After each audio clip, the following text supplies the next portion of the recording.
Okay, another viewer requested reading on Elena Danaan. I think that's how you say it. I'm not sure. But anyway, the archetype, she embodies the archetype of the horseman. And let me explain what I receive for that. So visually, what I get for her archetype on planet Earth is I saw a cowboy running towards the left, meaning, spirituality. And he's got his little wrangler. But then I also heard the horseman in regards to like the four horsemen. And the meaning of that is this is somebody who's coming into planet Earth, which appears to be her kind of role, her cosmic role on other planets. She comes into a planet and helps reveal hidden secrets. So apocalyptic kind of hidden truth revealer, and comes in to save the day kind of way. That's what I got. That's why I'm calling her the Horseman. I got to keep an eye out because there's going to be a cat knocking at the door to come back in. So if I keep looking that way, that's why. Okay. So when I tuned in just to get a visual, a little intuitive, like, universe, what do you have to say about Elena? And I saw a little girl eating ice cream and then riding a tricycle. I heard or I saw fire, volcano, and heard disruptor.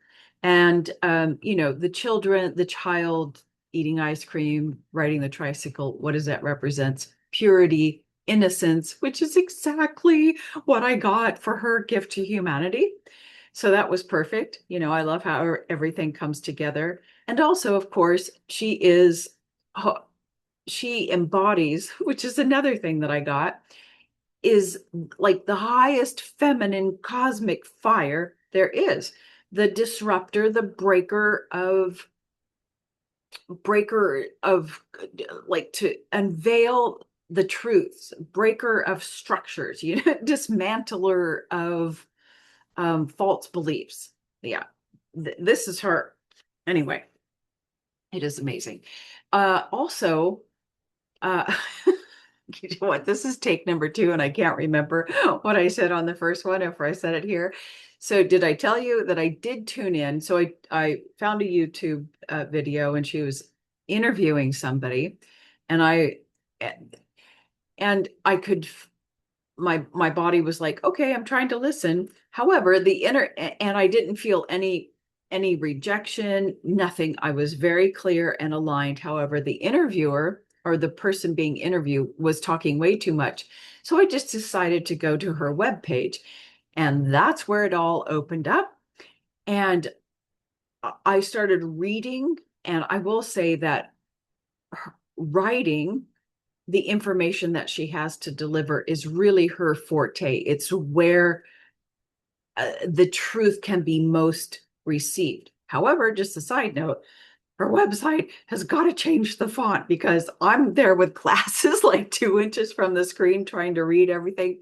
Anyway, I think an hour went by and I was totally engulfed in her story, the information, the kind of debunking stuff that 100% my body was in total alignment, totally absorbing it without any rejection. And I thought, truth, truth, truth, truth, truth. And that's what I get for Elena. Truth. Totally, I get a yes for everything. Her story is real. I definitely got that she's a galactic soul from Altia and the Pegasus galaxy. Yeah, truth, truth, truth, truth, truth. So trustworthy source. Okay, what else do I want to tell you? So basically I could end the reading there, but I'll continue on just to give you my little visuals. So as far as grounding and, smell, based chakra, very grounded soul. I saw barbecue, to me, grounded, very grounded on planet Earth. The relationship thing, I saw Brussels sprouts. And I would say that, Brussels sprouts are not for everybody. And I would say that there is a little bit of a coolness there, or something Brussels sprouty. That's all I'll say. But Brussels sprouts are good for you. So there you go. Solar plexus, her, what is she? Is she in alignment with what she's here to do in the world. 1000%. Paraglider, just absolutely just going with the flow, which is another thing that I got for her. Just absolutely in total alignment with the universal flow and cosmic consciousness, doing her thing. Um, when I was in the heart area, um, it, and it will make sense if I can remember to tell you something that I didn't write down. But I felt when I went to touch her, I felt, like those rubbery little spikes that were very easy to bend, but there was definitely, I would say, a good boundary, a good border. Not that there is some emotional problem, because what I felt was no emotion, no real disturbances in the heart, and nothing like, oh, love pouring out. No, not anything like that. It was cool. And I think that would fit with who she is at a soul level. A galactic soul does not have all of this human blah blah, but they have a kind of a cool demeanor, and she doesn't function from her heart. She actually functions from the solar plexus, which we'll get into in a second if I can remember. I don't think that's anything to worry about. She has a good boundary around the heart, but very not human heart stuff, right? Okay, what else did I get? Oh, yeah. And around the heart, I do. So there is a coolness there. But at her feet, I saw like a little puppy, like kind of like, oh, I want to be picked up. So I do sense there's some disconnect, a little bit of coolness, standoffish, which could just maybe something that is needed in her human life, human form. Okay. Um, as far as her expression, what I heard was drum here, drum there, drum here, drum there. Drum. They weren't in coherence, one side, one side. And how I can slightly interpret this is not that there's something inconsistent about what she's saying, but it is. I looked at her latest video, something about what's happening now. Um, and I can't, I personally, I have a very difficult time listening to the frequency of a French speaking person trying to speaking English. To me, the cadence and um, the pronunciation is really, I like cannot hear it. I can't hear the words. But also in that video, there are two tones, two different expressions happening, which I think is what I'm hearing here. A drum beat here, a drum beat there. There is one half when she's like reading and giving details, and it feels very awkward. And there's kind of like an acting of some kind of acting that didn't feel comfortable at all. I didn't feel like it was authentic.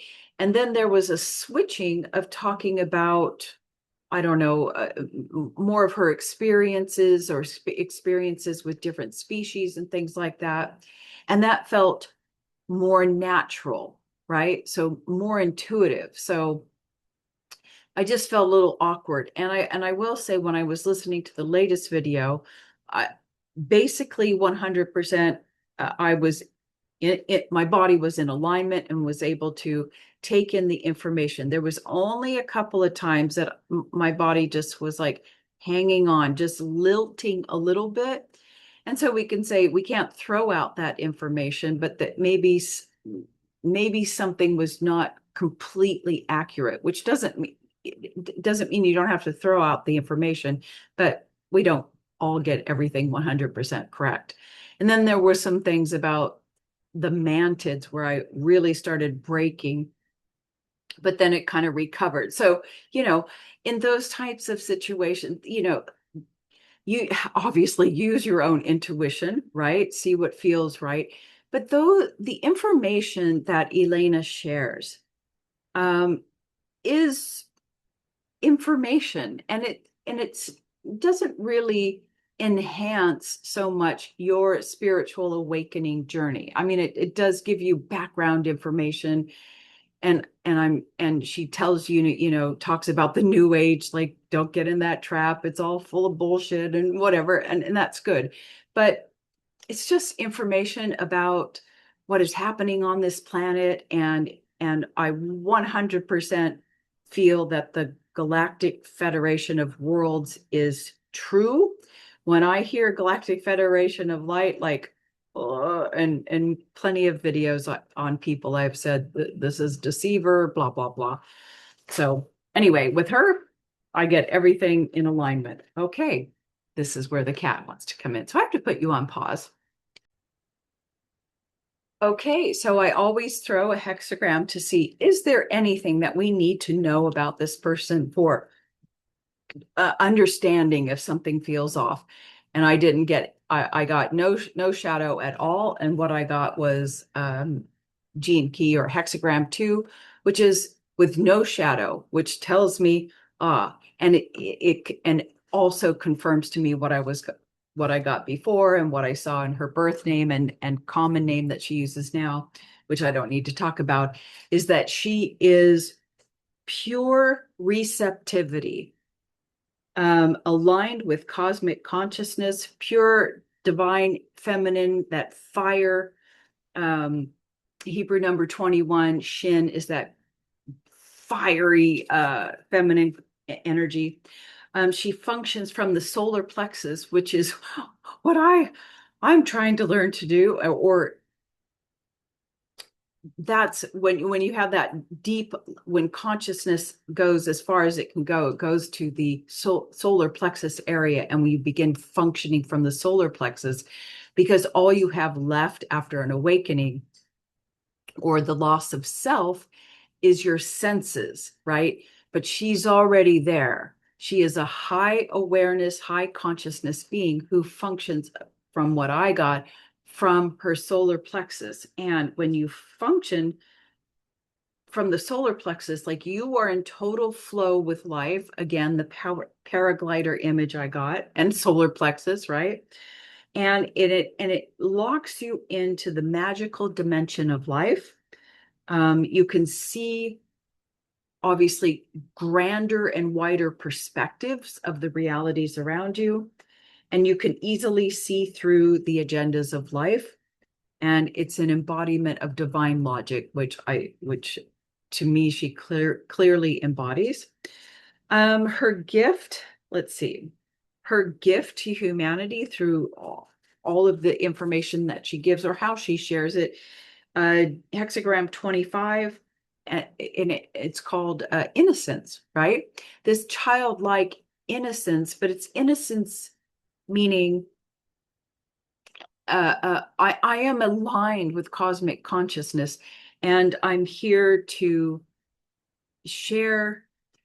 In Gene Key's terms, it would say universal love, but I would say throw the word love out, and universal laws, universal truths is what she shares. That's her gift to humanity: acceptance and universal love or truth. And just really, I think she shares it in a really pure and sincere way, which would, I guess, be like an innocent child in a way. Okay, I'm falling off a cliff, so I will end this review. And yeah, it was a good one. Okay, until next time.